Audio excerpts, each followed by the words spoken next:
Salutations, respected viewers. This is George from Ireland. One of my loyal viewers has put in a request.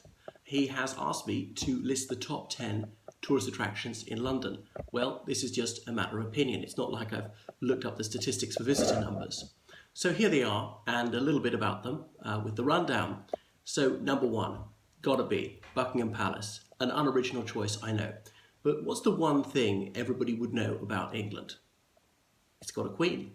Other thing is, it's in the United Kingdom. Well, kingdom must have a monarch. No, they don't change it to queendom when the reigning monarch is a woman. There it is, right in the centre of London. There was Ebury House there for centuries, and then it was purchased by the Duke of Buckingham. So Duke is a noble title. Obviously, you had kings and queens, and then there's a system of aristocratic titles. The dukes were just below them. There were about 20 dukes in the United Kingdom at most. So a duke would be like a mini king in his part of the country, and a duke would take his title from his area. Like Buckingham is a town, only about 25 miles from London, and so the Duke of Buckingham had that title because he owned lots of farmland around there. Anyway, King George VI purchased Buckingham House in 1762, and he converted it into Buckingham Palace. So most of it was yellow sandstone. The part that you see now, that grey Portland stone at the front, only dates to about 1910. So the British royal family didn't start spending most of their time there until 1837, when Queen Victoria ascended the throne. She moved from Kensington Palace, which is about 3 miles away, to Buckingham Palace. The British royal family still own Kensington Palace, most of which is open to the public throughout the year. There are private apartments for Prince William and his wife, the Duchess of Cornwall, and indeed for Prince Harry and his wife, the Duchess of Sussex, and so forth.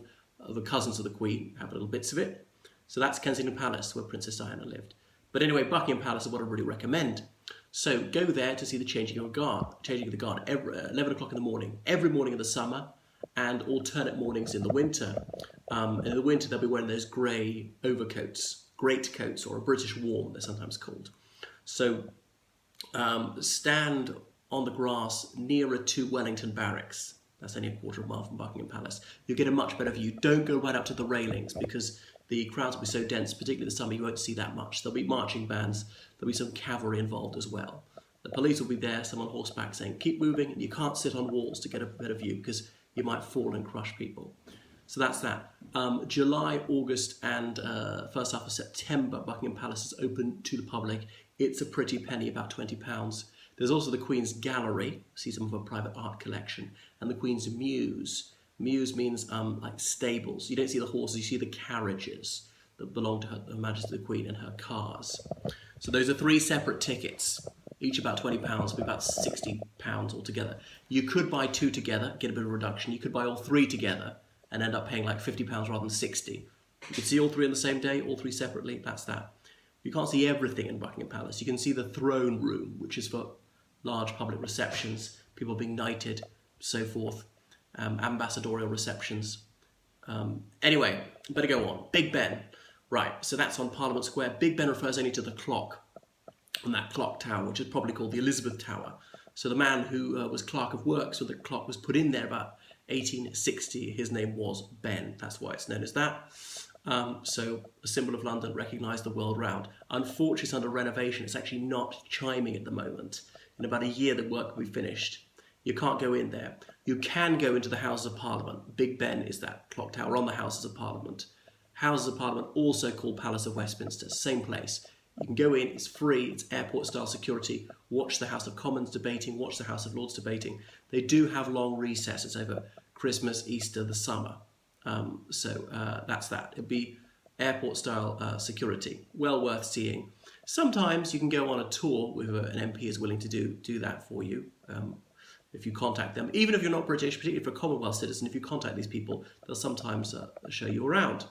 Don't do it last minute. Organise it well in advance. And it's a fabulous spot right there by the River Thames, the mother of parliaments. Or as some politicians who are not so enamoured of the British system call it the mother of parliaments. So it's designed by Augustus Pugin and another, because the Parliament has been there for many centuries. but it burnt down in 1834, then rebuilt. So the structure you see largely dates from about the 1850s, slightly damaged by a bomb in the Second World War. Well, won't tell you all about it. There's so much artwork to examine, little gargoyles and so on. This Gothic style, which was all the rage in the mid-19th century. Right, on to Trafalgar Square, which is perhaps a mile down the street, down Whitehall from Parliament. Trafalgar Square, so named for that victory in October 1805 when the Royal Navy smashed the French and Spanish fleet off Cape Trafalgar, on the coast of Portugal. And the victor there was Admiral Lord Horatio Nelson, who fell in his moment of triumph. And there's Nelson's column, and he is atop Nelson's column, paid for by public subscription. Unfortunately, you can't go up Nelson's column. And there are those huge lions around the plinth. So they're no more pigeons, no more sky rats. People aren't allowed to feed them anymore because they were such a public nuisance. So it's perhaps the focal point of London. There's that little equestrian statue of Charles I near Trafalgar Square, and all distances in London are measured from that statue. There's I'll come into some of the other things that were right around Trafalgar Square. You'll see many tourists milling around there, and it's a nodal point for public transport. There are quite a few street performers on the northern edge of Trafalgar Square, which is a pedestrian zone. John Prescott, the Deputy Prime Minister, pedestrianised it in 1997. It's his one contribution to the country. All right, number 4, the Shard.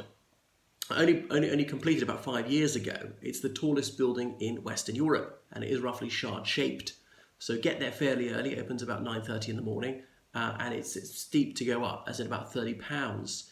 And you can go right up to the bar at the top, and it commands the most magnificent panorama over London. Spend as long as you like up there. So your ears don't pop. I don't know how they don't manage that, and it's fabulous. So it's open quite late into the evening. People go up to see it lit up at night. So you can book online, get a bit of a saving, and make sure there's not too much of a queue when you actually get there. Again, they will search your bags and scan you for obvious reasons. So it was an odd one to put on because the Shard itself is not uniquely London. A lot of cities have skyscrapers. It's quite a new thing, not that well known around the world actually. But anyway, it's on my list. So then number 5, St. Paul's Cathedral. So that really is the City of London.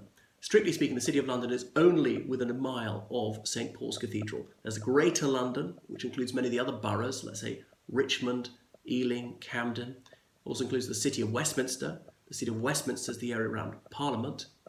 Yeah, but anyway, go to St. Paul's Cathedral, and it dates from after 1666, the Great Fire of London, when old St. Paul's was burnt to the ground. So St. Paul's Cathedral is Sir Christopher Wren's masterpiece, and he was responsible for rebuilding so much of London in the late 17th century. So it is a fabulous neoclassical cathedral. It's not that exquisite compared to some continental cathedrals. French or Italian cathedrals would knock the socks off it, particularly the interior handiwork and these many gorgeous statues and paintings. So the Church of England is the established church in England. England must be the only country in the world which is officially Christian, which actually has a state church. But the Church of England is a Reformed church, so it's not Roman Catholic. So therefore, the accent isn't on iconography quite so much, which is why it doesn't produce such splendid artwork as the Roman Catholic Church or indeed the Orthodox Church. But anyway, it's got grandeur and stateliness, and so many historic events have taken place there. Margaret Thatcher's funeral, the wedding of Prince Charles and Princess Diana, and so forth. And so many generals, admirals, and distinguished personages have been laid to rest in St. Paul's. Well, it's certainly roomy. And there's some fascinating things around there. The little gardens, memorials to John Donne, whatnot. Good view over the Thames. All right, so go on to number 6, Covent Garden. So Covent Garden, what on earth does that name mean? It's actually a mispronunciation. It used to be Convent Garden, as in nuns. But Covent Garden is a covered market where they're selling lots of trinkets and memorabilia, some clothes. No longer fruit and veg. That closed in the 70s, moved to New Covent Garden, which is south of the Thames. So there are lots of street performers, acrobats, fortune tellers, jugglers, whatnot, fire eaters, people on unicycles. So lots of free public entertainment, buskers. So have a good stroll around Covent Garden. It's near the West End, Theatre Land, dozens of theatres. The Royal Opera House, the Royal Ballet are right beside Covent Garden. It's a pedestrian zone as well. Got its tube station called Covent Garden. Very close to Leicester Square, which is the centre of cinema in the United Kingdom. Covent Garden to Leicester Square, the most expensive train journey in the world. £2 to go 500 metres, so walk. All right, number 7, the Globe, as in Shakespeare's theatre, rebuilt in 1997, almost on the exact site. The original one, it's a wooden O, so open to the sky. The outdoor performances are only in the summer, but year-round in the Sam Wanamaker Playhouse, there are performances. So book online. You could be a groundling, £5, stand throughout the performance, so it could be almost 3 hours, leave whenever you want, and experience the 17th century. Any other theatre in the world, you could sit down under a roof. But no, this one is a little bit different, so it makes it that much more authentic. Unique, fascinating, and highly enjoyable. Even if not a huge Shakespeare fan, and there's a museum to Shakespeare as part of it. All right, number 8, Westminster Abbey. That's right beside Parliament. So it dates back to the 1040s, built by Edward the Confessor, and it's like a national Valhalla. So many monarchs have been laid to rest there. There's Poets' Corner and memorials to some of the most outstanding poets in the English language, including T.S. Eliot, who was American. So many of them are buried there. So it's very historic. You can do some brass rubbing on the tombs of these kings and queens. Coronations take place there, and it's enthralling if you're historically minded. All right, number 9, the National Gallery. That's on Trafalgar Square, and you'll like the price. It's free of charge. It's my personal lavatory in central London. That's why I go in there. So it's got many fantastic oil paintings, statues, ceramics, all sorts from all over the world, dating back many centuries. So pay that a visit. It's got the National Portrait Gallery as a subsection thereof. All right, number 10, the Cutty Sark in Greenwich, spelt Greenwich. Greenwich is several miles east of central London, south of the river. So people used to sail from there to the New World, which was the Greenwich Village in New York City. And in Greenwich, you can see, main attraction for me is the Cutty Sark, a tea clipper.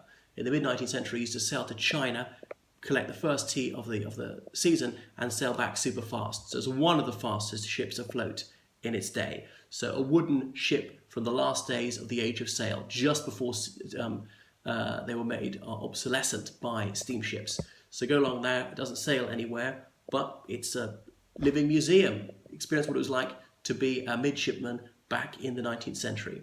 So that's my top 10 in London. It's necessarily arbitrary. It depends what rings your bell.